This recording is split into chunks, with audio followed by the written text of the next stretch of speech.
உங்கள் தந்திவன் தொலைக்காட்சியில் தெனாலிராமன் தினமும் மாலை 6 மணிக்கு காண தவறாதீர்கள்.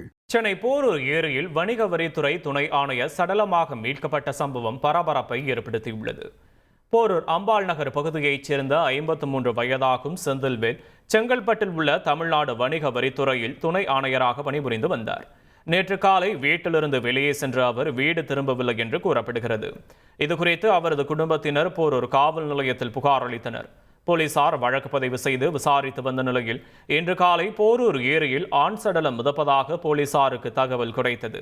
சம்பவ இடத்திற்கு சென்ற போலீசார் ஏரியில் மிதந்து கொண்டிருந்த சடலத்தை மீட்டு பிரேத பரிசோதனைக்காக கீழ்ப்பாக்கம் அரசு மருத்துவமனைக்கு அனுப்பி வைத்தனர்.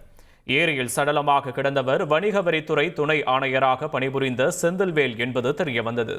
கடந்த 8 மாதங்களுக்கு முன்பு கோவூர் 3ஆம் கட்டளை பகுதியில் கட்டிய வீட்டை விலைக்கு வாங்கி தனியார் வங்கி மற்றும் வெளி இடங்களில் கடன் பெற்று திருப்பி செலுத்த முடியாமல் மன அழுத்தத்தில் இருந்ததாக கூறப்படுகிறது. இதனால் செந்தில்வேல் தற்கொலை செய்து கொண்டாரா அல்லது கொல்லப்பட்டு போரூர் ஏரியில் வீசப்பட்டாரா என்பது குறித்து போலீசார் விசாரணை நடத்தி வருகின்றனர். உங்கள் தந்திவன் தொலைக்காட்சியில் தெனாலிராமன் தினமும் மாலை 6 மணிக்கு காண தவறாதீர்கள்.